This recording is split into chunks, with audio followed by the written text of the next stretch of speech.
Hello everyone and welcome to the Infinity Ambition YouTube channel. Today we'll be going through 5 people that are giving absolutely life-changing advice. Enjoy. In this clip, Ed Milet talks about self-confidence. Confidence is really self-trust. So the first thing is, the people I know that are really happy are very self-aware. In fact, the best entrepreneurs I know are very self-aware. They're aware of their shortcomings, right? They want to improve them. They want to get to the next version of themselves all the time. It's very simple. It's the promises that I keep to myself. If I have a habit over and over of beginning to stack one on top of the other, of keeping promises I make to me, not other people. In other words, the minute you begin to get external in your life, worrying about what other people think about you, right? You've lost all control, and it never fills you up. And people's admiration, people's gratitude towards you will never fill you up. It's your own inside. And so for me, self-confidence comes from keeping the promises I make to myself, and the other part of it is being aware I'm doing it. In other words, most people don't give themselves enough credit all the time. They're very aware of these 20% things and not aware of the 80, right? And that's why the dosage is so important too. You've nailed it. It should be 80-20. Right? Because people get addicted to this. I'm not good at this. People don't like this about me. I don't feel good. Instead of focusing on the 80 and stacking it up. Wow, I did eat what I said I was going to today. I did get up when I said I was going to. I made the amount of phone calls. I treated people in such a way I promised myself. It's not just doing those things. It's rewarding it. It's being aware of it and stacking that up. This one, Tim Grover talks about having a stronger mind than your current feelings. Our minds are stronger than our feelings. So you think about the success that you had. Your feelings could have said, you don't need to get out of bed anymore. Your feelings could have said, why do you have to work tomorrow? Stay in bed. All right.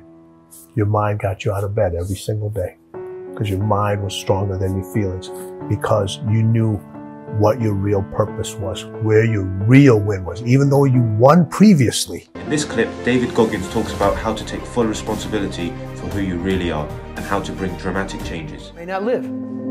You gotta accept that. And that's the mentality you have. Look at yourself, man. What am I gonna do today to change what I see in this mirror? What am I gonna do today? And a lot of it was, I stopped sitting with the cool guys. I actually tucked my shirt in and went to school looking like, hey man, this is how I'm gonna look. If you don't like it, so be it. I call myself fat, because I was fat. And people don't wanna do that. They wanna say, oh, don't call yourself fat. Don't call yourself dumb. If you're not real and raw with who the fuck you are, nothing's gonna change. And in this nice new world that we live in, we wanna hear, you're just a little big. No, man, you might be fat. And it's okay to hear that from yourself. This one, Jay Shetty talks about pain and passion. One way of approaching your passion is through compassion. So actually, a lot of people find their passion through pain. They find it through pain that they went through, pain of someone that they loved and lost, pain of someone who went through a physical ailment in their life or something that they went through. And then that becomes their passion, that they've seen the worst horrific type of pain and they never want to see it again. And that becomes what illuminates their passion to them. That there are definitely people in the world that have a harder situation than others. That's fact. There's no debating that point, that there are people who have it are harder than other people. There are people that have had it harder than me, but there are also people that have it easier than me. So I've had it harder than some, and same with you. And in our small bubbles, our hardship feels like the worst thing that could ever happen.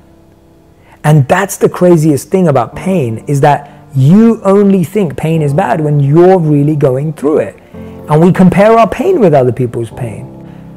So the reason why I encourage people to get out of that mindset is because that's just a one-way ticket to a lifelong commitment to sadness, disappointment, lethargy, complacency, and feeling stuck and lost.